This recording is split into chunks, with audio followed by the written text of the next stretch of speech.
apabila iqamat telah dilakukan, azan telah dilakukan, sepakat ulama untuk iqamat itu, kapan akan iqamat orang untuk salat, itu adalah hak dari imam ratib tersebut, bukan hak ibu-ibu di belakang.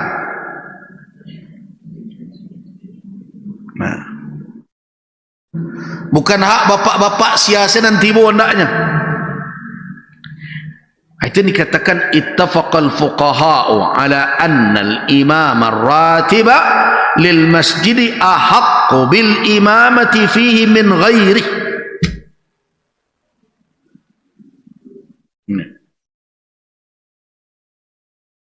Jadi imam ratib itu lebih berhak untuk menjadi imam dari yang lain. Wa in kana ghairuhu afqah au aqra'a au awra'a au ashrafa minhu. Walaupun ada orang lain yang datang ke sana dan berbagai macam lebih faqih, lebih alim, lebih wara', lebih qari, tidak, imam ratib lebih berhak.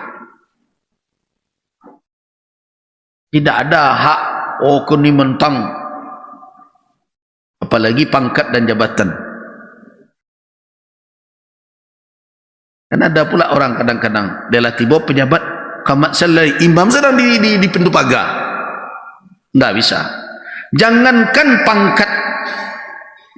pangkat politik, bupati, wali kota, gubernur, ketua MUI saja datang, tidak punya hak lebih untuk mengimami jamaah dibandingkan imam ratib tadi. Tidak bisa. Nah, karena itu, karena dia yang berhak mengimami, wala yajuzu li ahadin an yataqaddama lil imamati fi masjidin lahu imamun illa bi iznih, dan tidak dibolehkan bagi siapapun untuk mendahului menjadi imam di masjid yang punya imam. Jadi kalau masjid ada imamnya, tak boleh buat pandai-pandai di situ. Jadi nanti ditawarkan tahu. Qamat oleh buya, ni kawak baru tiba. Tanya dulu. Ada imam di situ. Ada, tunggunya dulu. Tidak ada hak seseorang mendahului menjadi imam tanpa seizin imam ratib tersebut. Tidak boleh. Nah,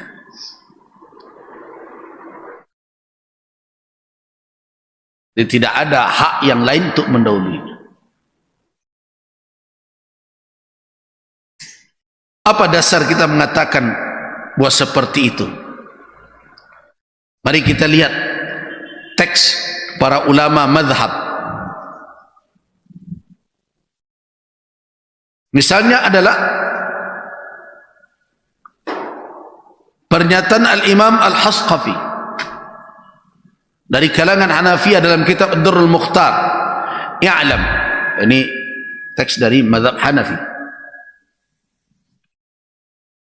I'lam, ketahuilah, anna sahibal bait, inna sahibal bait wa mislahu imamul masjid ar-ratib aula bil imamati min ghairihi mutlaqan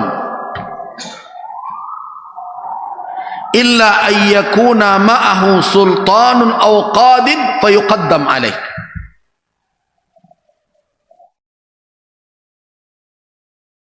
Ketahuilah bahwa orang yang punya rumah dan semisalnya imam ratib, jadi imam ratib itu sama aja orang yang punya rumah, lebih utama untuk menjadi imam dari yang lainnya secara mutlak, kecuali kalau dia punya sultah terhadap itu. Jadi di masjid kalau ada merasa ambokan gubernur, ambokan bupati, wali kota, di musaji dan ini punya kewenangan di situ. Musaji negara, musaji raya, musaji agung, musaji besar, musaji jami, silakan. Siapa yang punya sultah atas itu silakan dahulu. Tapi di masjid yang dia tidak punya sultah tidak.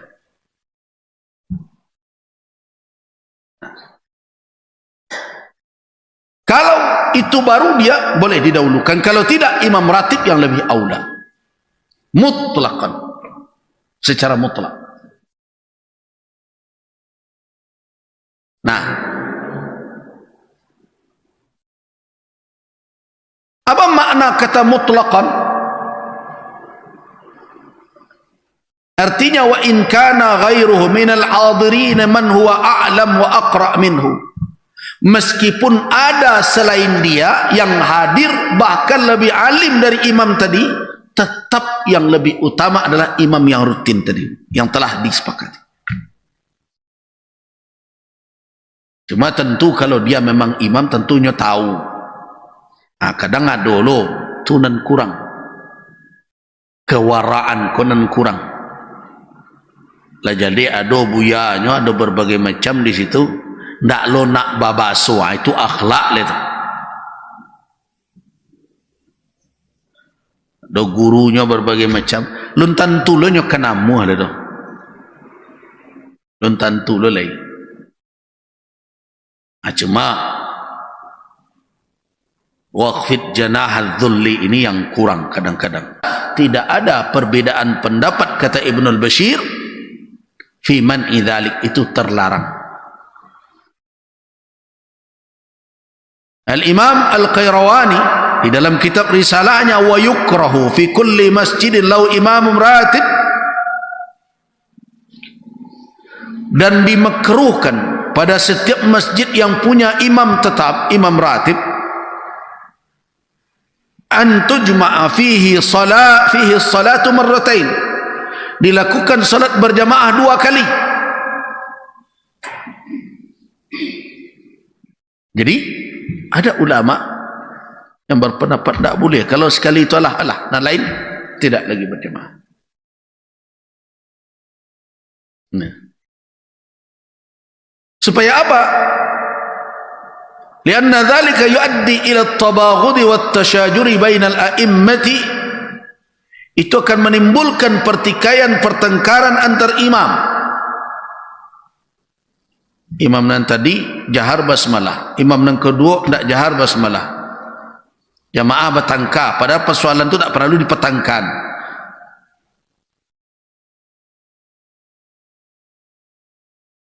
Imam yang tadi makai qiraah hafaz, yang kau memakai qiraah hamzah, dan jamaah tidak tahu, terjadi perbedaan, kebetulan ayatnya sama loh. Jadi akan menimbulkan berbagai persoalan, pertengkaran, padahal masalah-masalah itu masalah-masalah khilafiyah, dan bisa saja dalam perkara itu orang beragam dalam mengambil pendapat. Nah, coba lihat dalam kitab Minhajut Talibin, kitab yang banyak dipegang oleh para pengikut mazhab Syafi'i. Wa yuqaddamu al-afqahu wal aqra, didahulukan yang lebih faqih dahulu, dan yang lebih qari.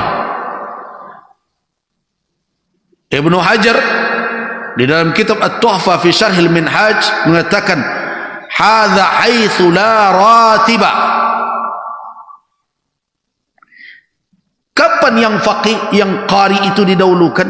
Kalau tidak ada imam ratib. Wa illa, nah, kalau ada imam yang rutin ratib, imam yang rutin mengimami itu, qaddimar ratibu alal kull, yang ratib harus didahulukan dari yang lain, walaupun ada yang lebih faqih dari dia, walaupun ada yang lebih qari dari dia, imam ratib dahulu.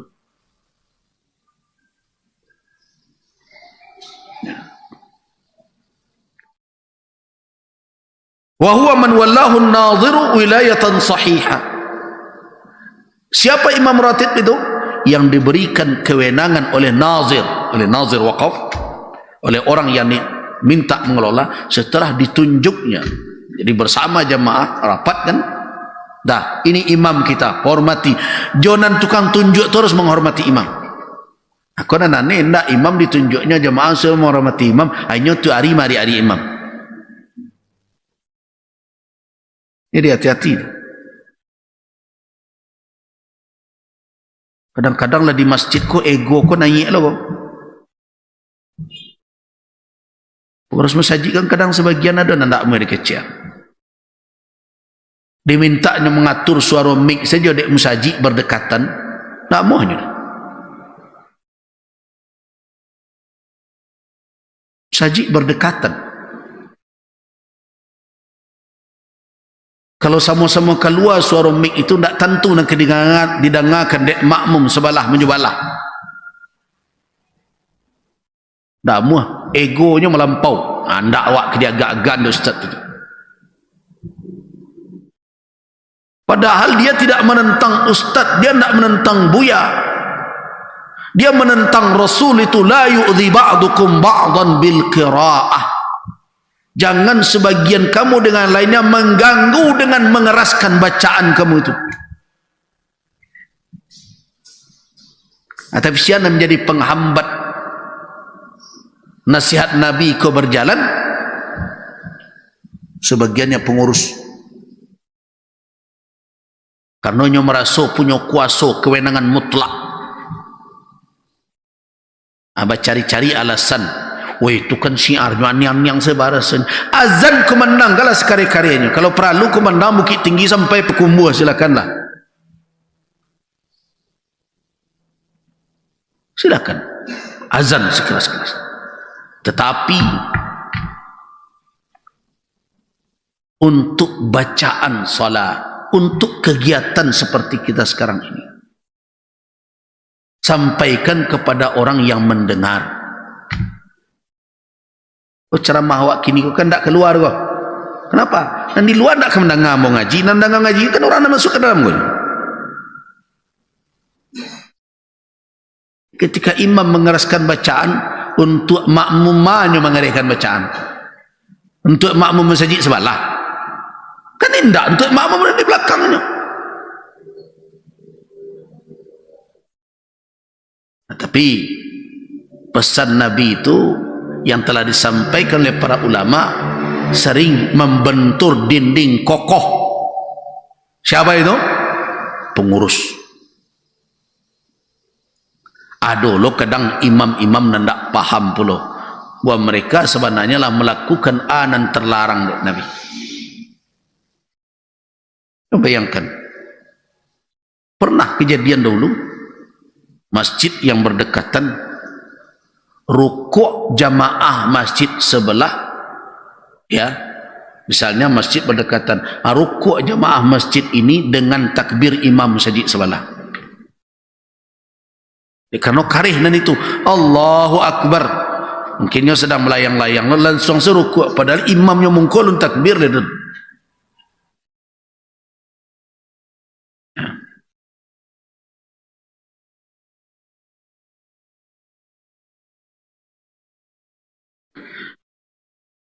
di dalam kitab Mazhab Hambali juga Syarah Ghayatul Muntaha, namanya Matalib Ulin Nuha, ya, Matalib Ulin Nahi, Syarah Ghayatul Muntaha, itu dikatakan malah Mazhab Hambali agak keras dalam perkara ini. Wa hurrima, dan diharamkan ayya umma bi masjidin lau imamun ratib wa huwa ahlul laha ay imama bi ghairi izni, li'annahu bi manzilati sahibil bait wa huwa ahaqqu biha.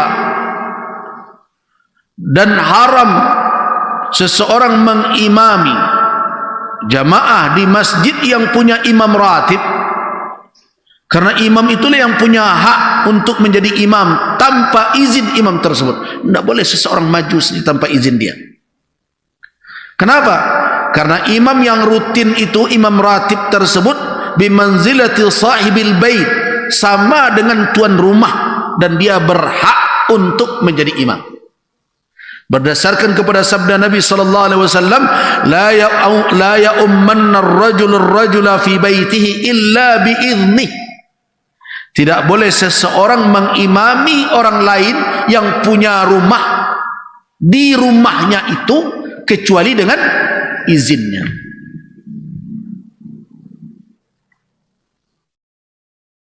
Wali'annahu yuaddi ila tanfir an, karena itu membuat orang menjauh darinya.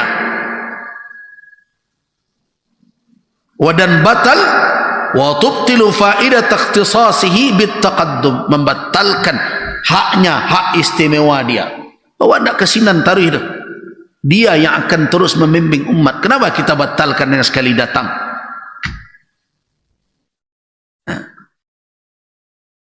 Wa ma'al idzni huwa naibun anhu, kalau diizinkan baru boleh, tetapi status yang datang izin ini hanya mewakili imam yang ratib tadi, bukan dia yang jadi imam besar. Bahkan dalam kitab Syarah Ghayatul Muntaha ini dikatakan, fala tasihhu imamatu ghairi ratibi qablah, ay ratib bila idzni fi zahiri kalamihim, dan tidak sah keimaman orang yang tidak menjadi imam ratib, imam besar di situ tanpa izinnya, itu dalam zahir kalam mazhab Hambali. Qalahu fil furu' wal mubdi', begitu yang dikatakan Ibnu Muflih di dalam kitab al-furu' al-mubdi' juga dalam kitab tanqih, wa qata'a bi fil muntaha, dan dia pastikan yang demikian dalam kitab al-muntaha, ay la tasluh ma'hu, tidak sah, tidak salih bersamanya, illa biizni, dengan izinnya. Fayuba, baru dibolehkan orang mengimami orang lain di satu masjid kalau diizinkan oleh imamnya, baru sah keimamannya. Dia ada yang mengatakan itu haram, tidak sah. Paling minimal boleh, tetapi dia melakukan perbuatan yang makruh. Itu ada. Jadi pendapat ulama ketika ada yang mengambil alih kewenangan imam yang rutin, satu, ada yang mengatakan itu yang paling keras pendapatnya, mengatakan solatnya batal dan tidak sah. Pendapat yang kedua mengatakan salatnya sah ma'al ism, tapi berdosa.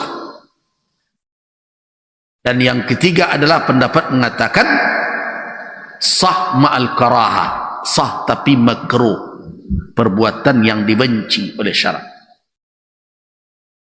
Seluruhnya sepakat tidak boleh mendahului imam ratib, itu sepakat itu. Nah, jadi karena itu,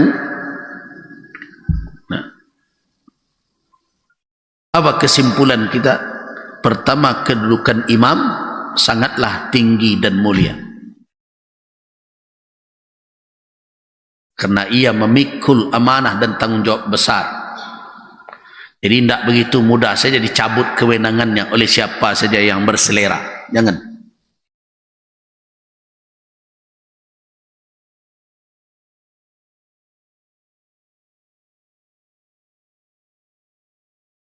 Kemudian yang kedua,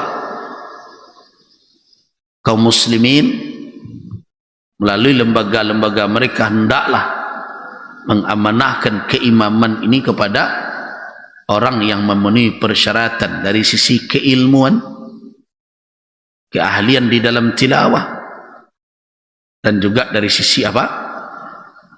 Akhlak dan perilakunya. Kemudian yang ketiga, wa jamaah berkewajiban untuk menunggu kehadiran imamnya. Dan sepakat ulama tidak dibolehkan ada yang mendahului imam itu dalam memimpin jamaah untuk salat berjamaah kecuali dengan izinnya.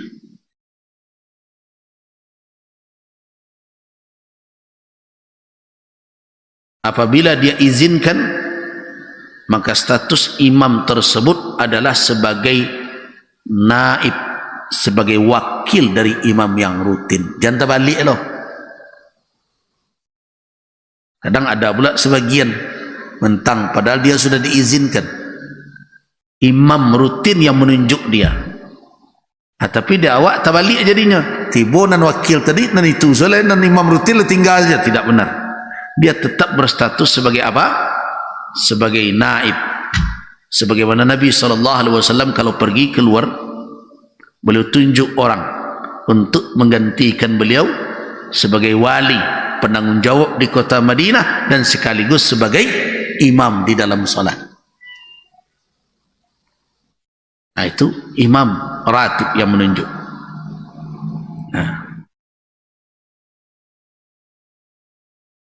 Nah, karena itu siapa saja yang hadir di suatu masjid yang memiliki imam tetap, imam besarnya, maka betapapun dia ilmunya, tilawahnya, waraknya, terkenalnya, popularitasnya, terserahlah, dia harus tahu diri bahwa dia tidak boleh mendahului imam ratib mengimami jamaah kecuali dengan izinnya. Kenapa? Karena imam ratib itu sama dengan posisi ketika dia berada sedang sebagai tuan rumah di rumahnya. La yataqaddam alai ahad. Tak boleh orang mendahului dia mengimami orang di rumahnya sendiri, di rumah orang itu, melainkan dengan izinnya tersebut.